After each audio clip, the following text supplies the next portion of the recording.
Hi, I'm Matt with the Intergalactic Herald. Welcome to my Star OS Week in Review podcast. This is podcast number 63. All articles or videos mentioned can be found on my website at intergalacticherald.com. Please look for News Recap 112. So just a quick summary of things I'll be talking about. One is an interview that happened on the Metaverse Nomads this past week. My thoughts of that, the past Atlas Brew that had some things mentioned, and then just end with some more personal thoughts about Star Atlas. So overall, it was a quiet week from the team, so not a lot of things to report. But before I get started, just two of my Star Atlas projects to keep you guys updated on. So one is my merch store at intergalacticgear.com. Slowly, I know I keep saying that slowly, but did do a lot of behind the scenes, or not, I shouldn't say a lot of behind the scenes, but anyways, did some things, getting very close. I have a actual photo shoot of the photo shoot. Yeah, I'm taking a picture of the mug that I bought or I built. So that's my goal for today or this weekend, and then have that done. So anyway, so if you want to check that out, I do have a merch survey. So the other merch that I hope to put on the store, you can go again to intergalacticgear.com. And the other one I'm looking to is to start a non-guild guild, so just a paid community of Star Atlas gamers that want to hang out, don't really want to hang out on the Discord, which we'll get into in a bit. But anyways, if you go to intergalacticcoalition.com, you can fill out that interest survey and learn more about what I'm thinking of doing. So anyway, so let's get into the bulk of the content. So the Metaverse Nomads had an interview with one of the community members named Bodhi. Now, I had actually seen a lot of this discussion, but it was mainly in the Foundation room. So as people who've been around Star Atlas knows, we can't share what we read there. So it makes, talking about it, can't. But since they had an interview and most of the main points came out, obviously that was public, so we can go ahead and talk about it. So apparently what's been going on is in the new Starbase, which again, as you've been listening to this, no, haven't played yet, partly because of the Solana issues, just couldn't even get started, and then just lack of time. And, felt like there needed to be changes anyway, so why start when something's going to happen? Well, anyways, apparently there's been some issues that a lot of community members are upset about, and I'll have to admit, I'm not really following exactly what the technical issues is, because again, I'm not playing the game, so I just don't know. But if you want to learn more about those, please do listen to the Metaverse Nomads video. Again, you go to intergalacticherald.com and it'll be in my news recap 112 where you can find a link to that. So basically, I'm not actually going to even summarize it because you should listen to it from them. You don't need my comments on it. But I guess there was a couple things that came out. One was that Starbase, the product, the game, is something that's designed by the team. And unfortunately, it just doesn't work well at the current time. And work well could be in different aspects. Is it really good for small-time gamers? I don't know. I haven't played. Are whales, the big gamers, taking advantage of certain things that exist in the current structure of the gameplay? Sounds like it. Are some of the other people in the community not happy with that? Yes. You can definitely take different opinions, be on whichever side you want. Anyways, listen to it if you're curious. But again, I guess the only point I wanted to bring up is that the game has rules, and those rules exist, and they currently are. But again, we'll get into it. The Atlas Brew rules change. But one of the other aspects that kind of came up to me that was interesting, again, there's always going to be differences of scale. And by scale, I mean, how many ships you have, how much you've already bought into the game, how much time you have to play the game. And I think that's going to be something that's going to be part of the game going forward in whatever aspect we want to call the environment that Star Atlas is creating. So again, there's always going to be people that have bigger ships, more money to invest, make more money, including. And then the other thing is people, because we're humans, are going to have strong opinions, but I think they're going to have strong opinions on both sides or multiple sides of any issue that may or may not come up. And in the end, to me, this is just like real life. Some people don't like it. We could say about religion. We could say about politics. We could say about sports teams, whatever.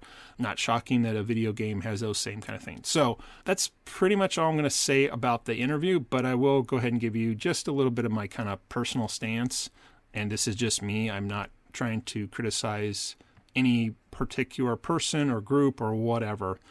I'm totally fine with criticism. I think that's healthy, and I mean, it sounds like the Star Wars team is open to it, whether, again, it's constructive or not.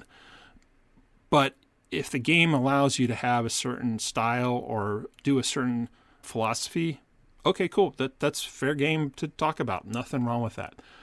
Personally, again, this is my personal stance. I'm just not interested in personal attacks. I mean, I'm not all, can we all get along or anything like that.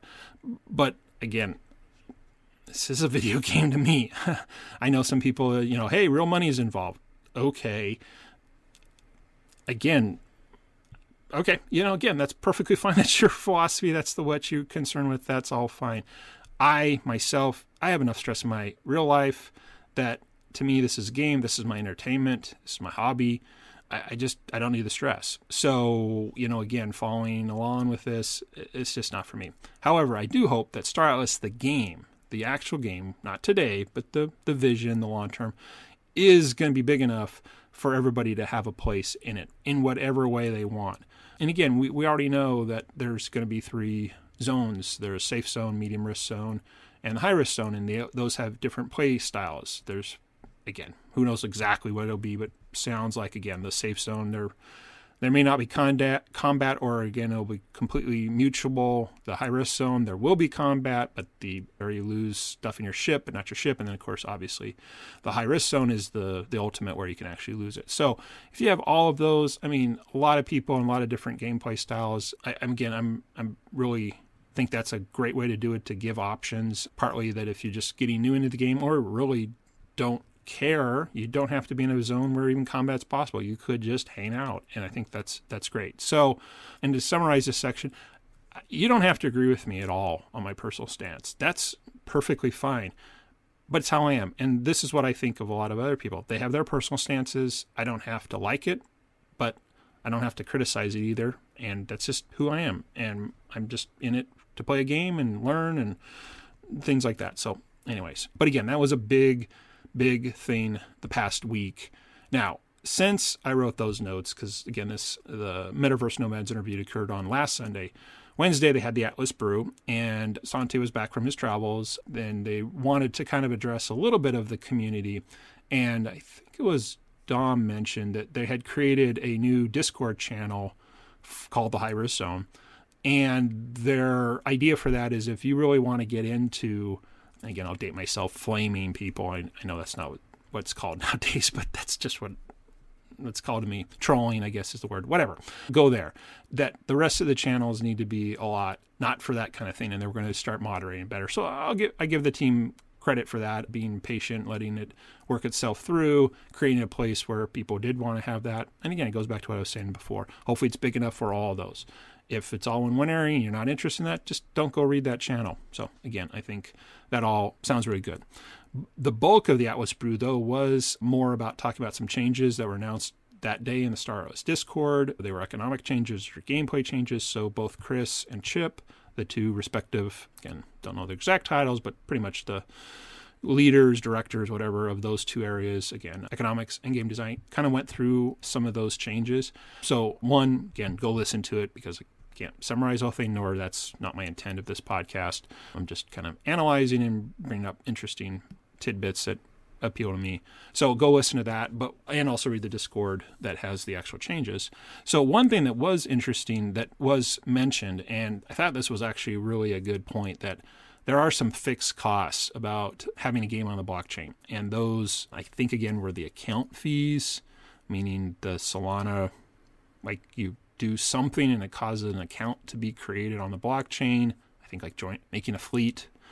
And then when you disband the fleet, you'll get the money back. So again, it's sort of, it refund. But then there's transaction fees when you actually do things.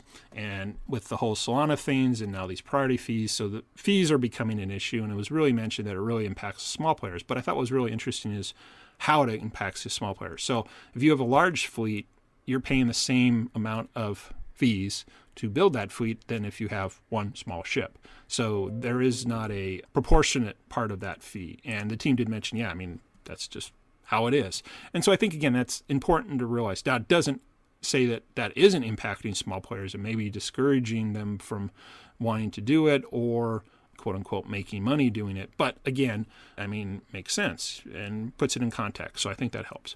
Everything they mentioned that the total amount of Atlas emissions per day is going to be increased. Now, they mentioned this is a potentially good thing for small players. Again, since I'm not playing, I can't say one way or another, but I was like, well, if there's more Atlas isn't that going to just get taken up by more people. So again, not 100% sure, but again, sounds like a good thing. Actually becoming more interested in exploring to figure this out. Because again, I consider myself a small player, but I don't know if that's true or not based on the size of my fleet. The other thing that was really fascinating that seemed like a big change was that Starbase upgrades that are occurring will be permanent, though they said they reserve the right to change the map or things like that. But I think this is actually good to add some more permanency if all the factions are spending time updating this and it's just get wiped out again, then I don't know why we even update it. So again, we'll see how that plays out, but that sounds like there. And again, there were other changes, but again, I just haven't played, so check it out yourself. Now, interestingly, before the Atlas Brew came out, I wrote myself a note, because again, I write down these ideas as they come to me during the week, is, when will we get an update of Starbase? Well, obviously, we got it.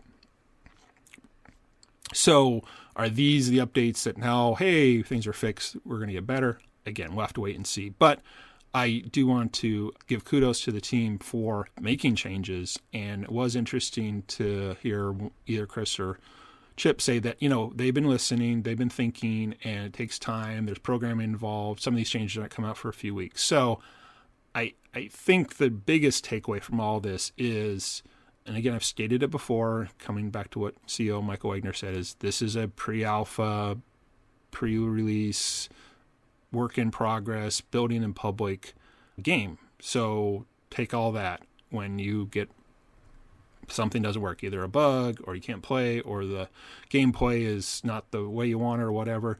This is not the final product by any stretch. And so I think, again, we just need to realize what they're doing, not give them the benefit of the doubt, but that's what they've never said something different. So anyways, so wrapping this up, because again, there wasn't a lot of news. I just wanted to kind of restate to myself, but since I'm talking to myself, you guys get to hear, what am I looking for out of Star Atlas? I mean, I think it was 2+ years, things like that. And again, forget what the current thing is. Forget that, Solana might be having some problems. That I am actually looking for entertainment. I mean, I want this to be fun. I want to play a fun game. In fact, I was just noticing, I got an email from Steam that one of the games I have on my wish list, probably a couple years old now, it's 50% off. And I was like, hey, for $30, I could go buy that game and start playing and probably have a really fun time. I can't say the same for Star Atlas at the same thing.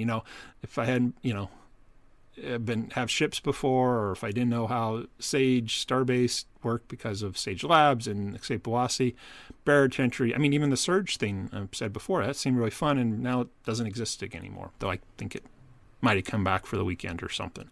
So I am actually debating not leaving Star Atlas, but I'm like, do I want to have some fun in a video game? Maybe I should go spend $30 over there. So again, I don't know, but I do want to have fun, and I'm willing to pay to have fun. Now, within reason. I mean, I'm not going to spend $1,000 because that's like dozens and dozens of games or some other experience. So, I think there just need to be a proportional investment. But again, I've already bought some, small ship and some other ones, and so.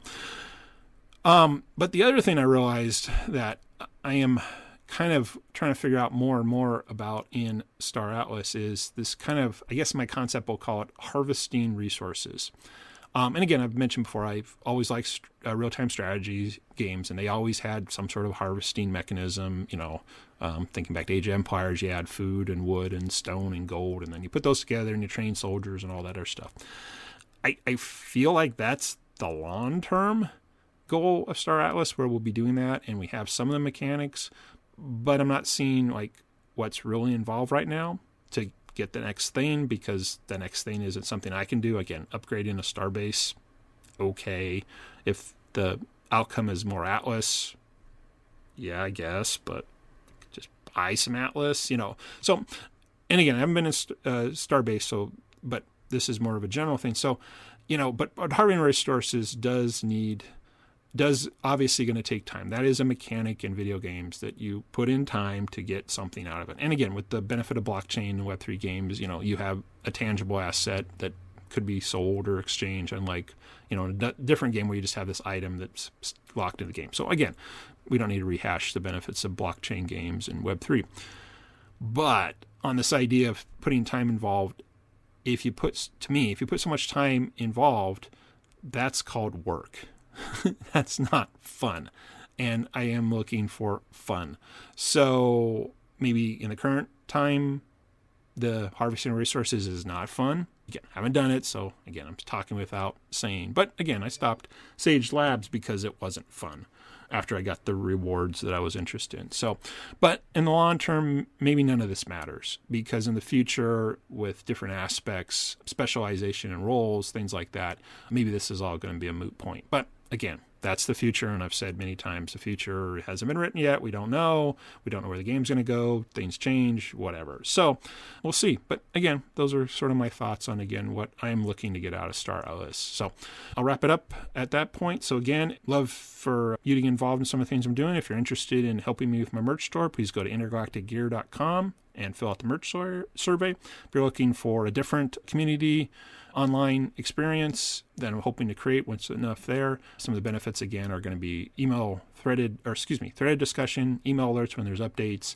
not the chat interface like Discord, much more of asynchronous communication back and forth. Please go to intergalacticcoalition.com and fill out the interest survey there. That's it. Thanks for listening to me ramble and go on about whatever happened in Star Atlas last week. So have a great week ahead. This is Matt with the Intergalactic Herald.